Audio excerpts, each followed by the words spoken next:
오늘 이 이사야 26장의 말씀은 우리 어제 묵상한 25장 여호와여 주는 나의 하나님이시라 내가 주를 높이고 주의 이름을 찬송하오리니 주는 기사를 옛적에 정하신 뜻대로 성실함과 진실함으로 행하셨습니다. 자, 기사, 놀라운 역사를 이루시는 하나님을 찬송하는 이 찬송, 특별히 이 찬송에서는 만민이 여호와의 산에 와서 더 이상 사망과 눈물과 고통이 없고 하나님이 그 눈에서 8절에요 모든 얼굴에서 눈물을 씻기고 백성의 수치를 제거하실 것이다. 이런 열방의 구원과 궁극적인 이 구원의 그림을 크게 보여주고 이제 오늘 26장은 이제 그 구원이 이루기까지 이 땅에서 하나님이 심판하시고 또 하나님께서 역사하실 때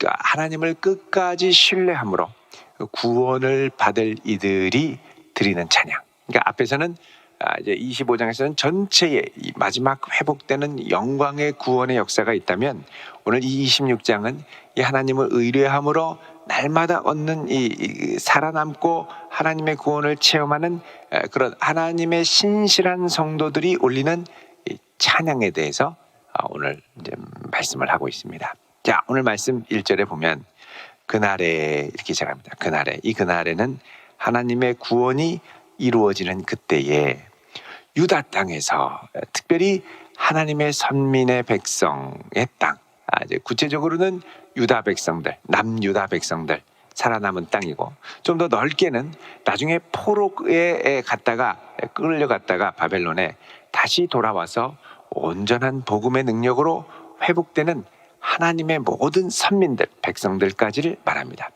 자, 그들이 이 땅에서 노래를 부를 것이다. 자, 무슨 노래를 부르느냐? 우리에게 견고한 성읍이 있으며, 자, 마지막 하나님의 최종적인 구원의 역사가 이를 때 우리에게는 견고한 성읍이 있으며 여호와께서 구원을 성벽과 외벽으로 삼으시리로다. 이렇게 말씀합니다. 자, 우리에게 견고한 성읍이 있는데 이 성읍은 물리적인 성읍이 아니라 여호와 하나님께서 베푸시는 구원의 역사가 견고한 성읍이 된다는 것입니다. 특별히 이 성읍을 하나님께서 뭐라고 그러냐면 성벽과 외벽으로 삼으시리로다. 하나님이 구원을 성벽과 외벽으로 삼으시리로다. 여러분, 보통 성들은 견고한 요새일수록 이중벽을 갖고 있습니다. 그래서 밖에서 쳐들어오는 이 외벽, 그리고 그 내에 성을 감싸고 있는 내벽, 내벽을 이제 성벽이라고 하고요. 그래서 성 외벽과 성 내벽, 성벽, 외벽과 성벽, 이게 이제 이중 방어 구조입니다. 근데 하나님께서 그분의 구원을 베푸실 때 이 구원을 성벽과 외벽, 이중 방어벽으로 세우실 것이다. 이렇게 말씀하죠. 그러니까 하나님께서 참된 구원의 은신처, 보호가 되신다라고 말씀을 하는 것입니다. 자, 2절에 보면 너희는 하나님의 백성들입니다. 간절히 주의 구원을 기다리는 백성들은 문들을 열고 마음문, 심령의 문, 성벽의 문, 모든 문들, 너희가 열 수 있는 문들을 열고 그 다음에 신의를 지키는 의로운 나라가 들어오게 할 것이다. 자, 신의, 신뢰죠. 신뢰, 약속, 신뢰를 지키는 의로운 나라가 들어오게 할지다. 자, 지금 유다 땅에 필요한 것은 뭐냐? 성문을 열고 하나님의 의로운 나라가 들어오게 되는 이 역사가 필요하다는 겁니다. 그래서 하나님의 구원을 경험하려면 내 힘으로 지키는 게 아니라 문을 열고 하나님의 나라가 임하도록. 자, 이 하나님의 나라가 임한다는 건 두 가지 의미가 들어 있습니다. 하나는 하나님의 통치, 하나님의 이 임재가 임하는 나라. 또 하나, 두 번째는 이 임재가 미치는 영토와 공간을 의미합니다. 자, 그래서 하나님의 나라가 들어오는 역사, 이거를 예수님께서는 주기도문에서는 뭐라 그러냐? 아버지의 나라가 임하시오며 이렇게 기도하죠. 하나님의 나라가 이 땅 가운데 임하시는 역사, 이게 이제 하나님의 구원의 역사입니다. 하나님의 나라가 임하는, 하나님의 나라가 임할 때 오직 주님만을 바라봐야 되겠죠.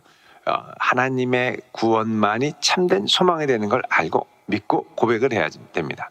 자, 3절에 주께서 이때에 하나님의 나라가 들어올 때에 심지가 견고한 자를 평강하고 평강하도록 지키시리니 이는 그가 주를 신뢰함이니이다. 자, 평강하고 평강하도록, 이게 이제 이중적인 표현인데 완전한 평강을 주신다는 겁니다. 누구에게? 심지가 견고한 자에게. 심지가 견고하다는 건 뭡니까? 어떤 환경에도 꿈쩍하지 않는, 어떤 요동에도 꿈쩍하지 않고 오직 하나님만 바라보는, 현실이 너무 어렵고 힘들어도 신실하신 하나님께서 반드시 성취하시리라. 여러분, 데살로니가전서 5장 24절을 잠깐 보겠습니다. 데살로니가전서 5장 24절. 자, 뭐라고 말씀하십니까? 너희를 부르시는 이는 미쁘시니 그가 또한 이루시리라. 자, 우리를 부르시는 이, 환난과 혼란이 있는 이 세대 가운데 우리를 흠없게 부르시는 분은 미쁘시다라는 건 신실하시니 이런 말입니다. 성실하시니 faithful, 그가 또한 이루시리라. 무엇을 이루십니까? 우리의 몸과 혼과 영이 흠없게 보존되는 역사를 이루신다. 23절 바로 앞에 보면. 자, 그래서 하나님께서 그의 백성들을 지키실 때 누구를 지키시느냐? 심지가 견고한 자. 여러분, 우리의 마음이 날마다 하나님 앞에 든든할 수 있기를 축원드립니다. 든든하게 서야 됩니다. 하나님을 든든하게 의지하고, 하나님 어떤 일이 있어도 나를 지키시고 내가 이 하나님을 향한 신뢰를 흔들리지 않도록 잘 지키는, 그래서 주님께서 누구를 지키느냐? 이런 심지가 견고한 자, 하나님을 절대적으로 신뢰하는 자에게 절대적인 은혜와 평강을 붙드신다는 겁니다. 자, 그래서 지금 이 때는 언제냐? 아직 하나님의 나라가, 의로운 나라가 들어오기 전, 하나님의 구원을 앙모할 때입니다. 그러니까 이때 내 마음이 아직 구원이 임하지 않았다고 흔들리고 막 요동할 게 아니라 끝까지 하나님을 신뢰하고 흔들림 없이 의지하고 나아갈 때 그분의 나라가 임하게 된다라고 말씀합니다.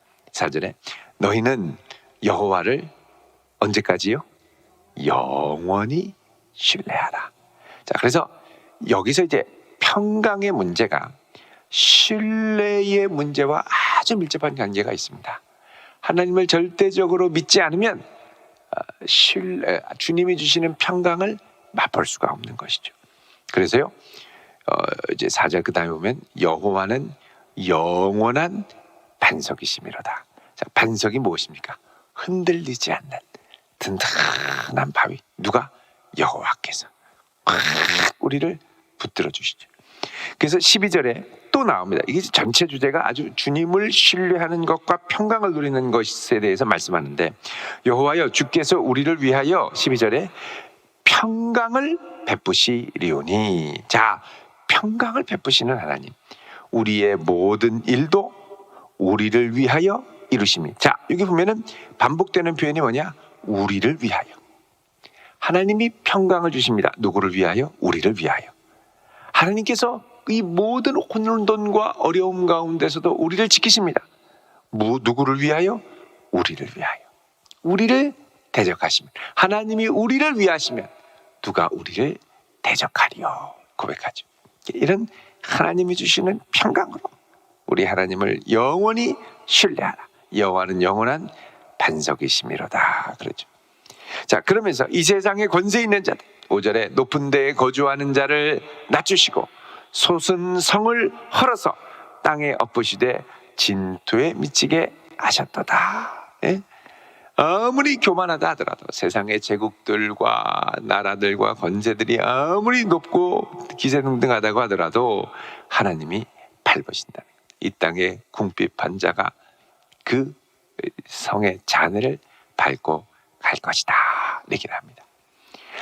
자, 그러면 하나님을 신뢰할 때 하나님이 우리에게 어떤 식으로 평강을 주시느냐? 자, 7절에 보면 의인의 길은 정직함이요. 자, 의인. 이게 이제 의인은 이제 의롭다라고 할 때 영어로 righteous죠. right. 그러면 똑바르다, 올곧다 이런 뜻입니다. 그러니까 여기 정직하며 이 말은 의인의 길은 올곧으며 이런 말입니다.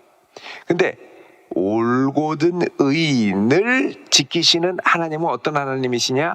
그 하나님도 정직하신 주님이라고 그러죠. 여기서 정직하다라는 게 올곧다, 바르다, 히브리어로 야샤르, 그래서 곧게 펴진, 그래서 굽은 길이 직선길이 되는, 도로도 이 구분길, 꾸불꾸불한 걸 아주 직선도로로 피는 공사들을 하지 않습니까? 쫙. 그러니까 내가 하나님을 신뢰하고 올곧은 길을 갈 때, 올곧은 길은 쉽지가 않습니다. 왜? 이 세상에 난 길은 올곧은 길이 아니라 항상 첩경, 아주 그냥 첩경이 아니라 아주 꾸불꾸불한 비탈길들, 그리고 높고 낮고 아주 복잡하죠. 그런데 하나님이 직진길을, 내가 하나님을 신뢰하고 정직하게 올곧게 이 길을 가면 하나님이 도우셔서 이 길을 올곧게 하신다. 그게 바로 7절에 의인의 첩경을 평탄하게 하시는도다. 자, 여러분, 이 첩경이라는 말은 지름길입니다. 지름길. 지름길은 아주 가로지르는 똑바로 되는 길인데 지름길은 항상 험합니다. 그래서 지름길을 가려면 비포장도로, 좁은 길, 울퉁불퉁한 길, 이게 이제 지름길이죠. 근데 하나님은 내가 하나님을 신뢰함으로 편법, 돌아가는 길, 그런 거 쓰지 말고 끝까지 바르게 가면 그 다음에 하나님이 내 바른 길을 곧게 포장해 주시는 하나님이라, 붙들어 주시는 하나님. 그래서 여러분, 내가 주를 신뢰함으로 가는 올곧은 길에 하나님이 포장도로를 깔아주시는 은혜를 경험할 수 있기를 축원드립니다. 그러면 막 굳이 돌아갈 필요 없고, 막 편법 쓰지 말고, 막 이렇게 가리고 막 숨기지 말고 하나님을 신뢰함으로 우직하게 갔더니 나중에 그 길이 하나님이 아주 평탄하게, 그래서 누구나 이 우직한 길을 갈 수 있도록 하나님께서 은혜를 주시는 거죠. 여러분, 이 편법으로 돌아가면 그게 그 당시에는 다 통하는 것 같지만 결국은 위기의 때 다 터지게 되어 있습니다. 전에 큰 금융위기가 있을 때 막 회사들이 도산하고 할 때 도산하지 않는 한 회사가 있었죠. 근데 그 회사가 왜 도산하지 않았느냐? 여태까지 다른 회사들은 보니까 이 관행을 따라서 이 편법으로 이렇게 하다 보니까 회계장부가 꼬여서 아주 어려워졌다는 겁니다. 근데 이분은 아예 대놓고 거래업체들이나 이런 분들한테도 나는 하나님을 믿는 사람이니까 그런 거 아니다. 할 수 있는 만큼만 하고 더 이상 욕심내서 하지 않겠다. 될 수 있는 데까지만 하겠다. 이러고서 아주 정직하게 뭐 안 되는 걸 대개하게 막 로비를 한다고 막 술을 먹이고 막 접대를 하고 이런 거 말고 정직하게 나는 품질로 보답하겠다. 그러니까 써보니까 나중에 좋거든요. 그래서 신뢰하고 점점 시간은 많이 걸렸습니다. 정말 어렵고 힘들게. 근데 끝까지 가는데 이게 위기가 빵 터지니까 다른 업체는 다 줄줄이 도산하는데 여기만 살아남고, 그 다음 조금 지나니까 이제 주문할 때가 여기밖에 없으니까 이전에 편법이나 이런 걸 없이 아주 폭주를 하더라니. 그래서 하나님께서 인도하시는 길을 가는 게 처음에는 참 불평하고 어렵고, 왜 너만 잘난 체야? 왜 너만 잘난 체?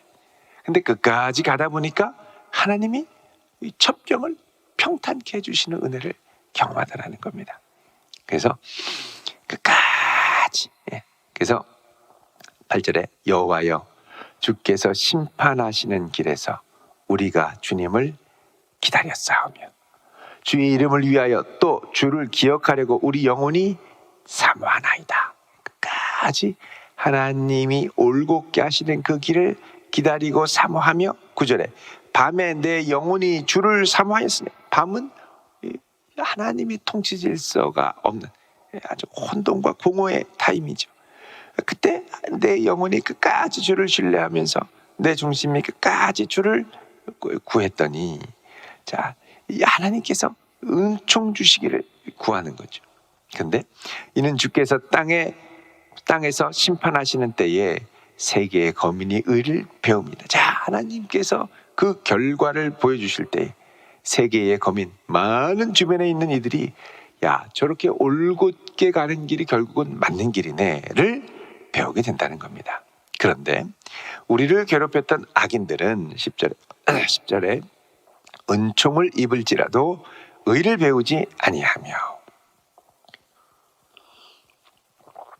자, 이 악인들은 늘 굽은 길을 좋아하는 사람들인데 하나님이 그 굽은 길을 가는 것을 경고하시고 은총을 베푸시고 완전히 망해야 되는데 망하지 않도록 자비를 베풀어 주시고 그래도 배우지 못하고 돌아보지 않는다는 겁니다. 11절에 여호와여 주의 손이 높이 들릴지라도 그들이 보지 아니하오나 백성을 위하시는 주의 열성을 보면 부끄러워할 것이라. 자, 주의 손이 높이 들릴. 자, 이 악인들을 향하여 하나님이 심판하시려고 손을 높이 들었는데도 이들은 쳐다보지도 않고 계속 악으로 가지만 하나님께서는 자기 백성을 위하여 열정적으로, 여기 이제 주의 열성을 보면 부끄러워할 것이다 그러죠. 열성이라는 건 뭐냐? 질투입니다. 질투. 직역하면 하나님의 질투를 보면 부러워할 거다. 질투가 뭡니까? 하나님께서 자기에게 속한 것들을 지키시려고 열심을 내시는 거예요. 그러니까 내 백성이 끝까지 주를 신뢰하며 나아갈 때 이 백성의 길을 지키시고 보호하시고 악인들을 무력하게 하시고 이걸 보면 내가 편법으로 막 하려고 하던 게 안 먹히니까 나중에 어떻게 해요? 부끄러워하는 거죠. 부끄러워하는 거예요. 자, 이 위기 가운데 12절에 여호와여 주께서 우리를 위하여 평강을 베푸시오리니 우리에게 주께서 우리의 모든 일도 우리를 위하여 이루심이니이다. 자, 여러분, 우리가 누리는 세상에서의 평안은 두 종류의 평안이 있습니다. 환경의 평안과 두 번째는 내면의 평안이 있습니다. 이게 일치할 때도 있고 일치하지 않을 때도 있습니다. 내면이 평안하고 환경도 평안하면 제일 좋죠. 근데 내면이 평안한데 환경은 평안하지 않습니다. 이럴 때는 하나님을 신뢰함으로 이 평안하지 않은 환경을 뚫고 나가야죠. 근데 반대로 내면은 불안한데 환경은 편안한 사람이 있습니다. 환경에 타협하는 거죠. 환경에 타협하면 당장은 괜찮은데 갈수록 속이 불편합니다. 그러면 안 된다는 거죠.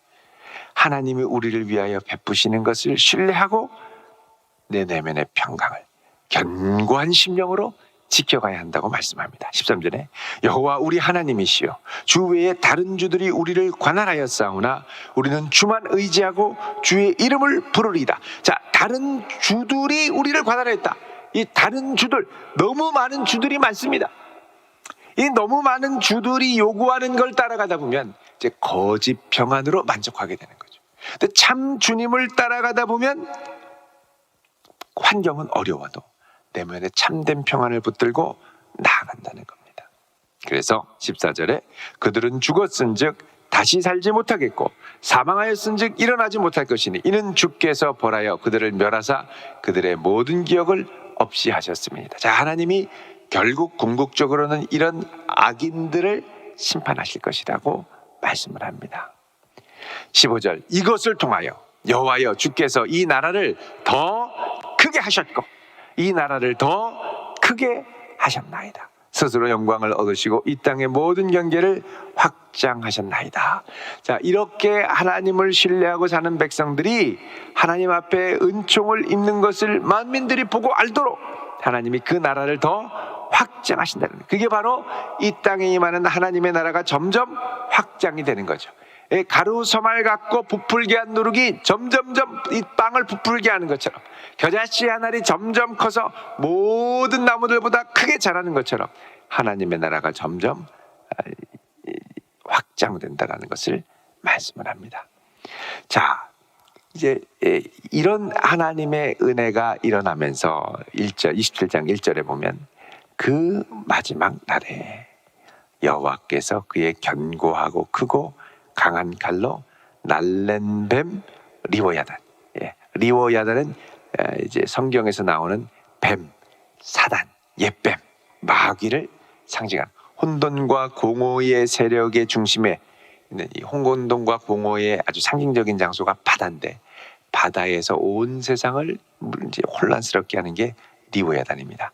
이 리오야단을 바다에서 있는 이 리오야단을 벌하시고 죽이실 거다. 결국 최후의 승리에 하나님께서 승리를 거두실 것이라는 겁니다. 그럴 때는 19절에 주의 죽은 자들이 살아나고 시체들이 일어나고 티끌에 놓은 자들이 깨어 노래하고, 이게 뭐냐? 이제 최종적인 구원의 소망. 우리 어제도 최종적인 시온산에 임한 구원의 소망을 봤었죠. 이게 다니엘서 12장 2절에 나오는 구원의 소망과 같습니다. 여러분 한번 보십시오. 다니엘서. 이 다니엘서도 그 당시에 제국의 멸망에 대해서 말씀을 하면서 마지막 때의 심판에 대해서 이야기를 합니다. 12장 2절에 보시면 같이 읽어보겠습니다. 1254쪽 시작. 땅의 티끌 가운데에서 자는 자 중에서 많은 사람이 깨어나 영생을 받는 자도 있겠고 수치를 당하여서 영원히 부끄러움을 당하는 자도 있을 것이며 아멘. 자, 최후의 심판에 일어날 마지막 장면을 언급하는데, 이제 그 표현과 오늘 우리가 읽은 이사야 26장 우리 19절의 표현이 너무 비슷하죠. 죽은 자들이 살아나고 시체들이 일어나고 티끌에 누운 자들이 깨어 노래할 것이다 말씀합니다. 결국 이렇게 점점점 확장되는 가운데 완전히 승리하는 하나님의 나라의 완성까지를 내다보며 말씀하는 겁니다. 여러분, 지금도 이 하나님의 나라가 우리 가운데 임하는 줄로 믿습니다. 주님께서 이 때에 심지가 견고한 자를 평강의 평강으로 지키신다고 그랬습니다. 흔들리지 말고 하나님을 꽉 붙들고 신뢰하며 세상이 알 수 없는 평안을 맛보는 복된 성도 되시기를 주님의 이름으로 축원드립니다. 기도하겠습니다. 거룩하신 아버지 하나님, 우리들을 긍휼히 여기사 혼란스럽고 어지러운 이 세상 가운데 세상이 알 수 없는 평안을 누리게 하여 주시고, 이 평안으로 넉넉히 우리에게 있는 환난과 어려움을 이겨나갈 수 있는 은총을 허락하여 주시옵소서. 예수님의 이름으로 기도드리옵나이다. 아멘.